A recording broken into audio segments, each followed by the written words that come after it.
আগের ভিডিওতে তোমাদেরকে তো বলেইছিলাম যে আমি সরস্বতী পুজো উপলক্ষে কোচিনে এসেছিলাম। কয়েকটা প্রোগ্রাম দেখে তারপর সন্ধ্যেবেলা একটু কিছু খাওয়া দাওয়া করে নিয়ে আবার কোচিনে গেলাম। আর এখন ফ্যাশন শো অলরেডি স্টার্ট হয়ে গিয়েছে। ফ্যাশন শোর পুরো ভিডিওটা আমি দিয়ে দেবো চ্যানেলে, তোমরা ওখান থেকে দেখে নেবে। কয়েকটা জাস্ট ক্লিপ আমি এই শর্টসে দিয়েছি। আগের বছর আমিও ফ্যাশন শোতে নাম দিয়েছিলাম, কিন্তু এই বছর আমার এক্সাম থাকার কারণে আমি এই বছর আর ডান্স বা ফ্যাশন শো কোনোটাতে পার্টিসিপেট করতে পারিনি। আমার ফ্যাশন শো আর ডান্সের ভিডিও যদি দেখতে চাও আমি ডেসক্রিপশন বক্সে লিংক দিয়ে দেবো, সেখান থেকে দেখে নিও।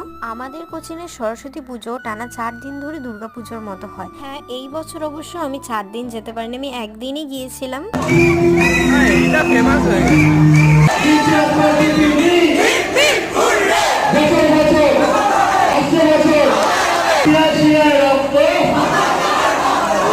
তো এইভাবেই আমাদের দিনটা খুব সুন্দর করে কাটিয়েছিলাম। তো চলো আজকের মতো টাটা।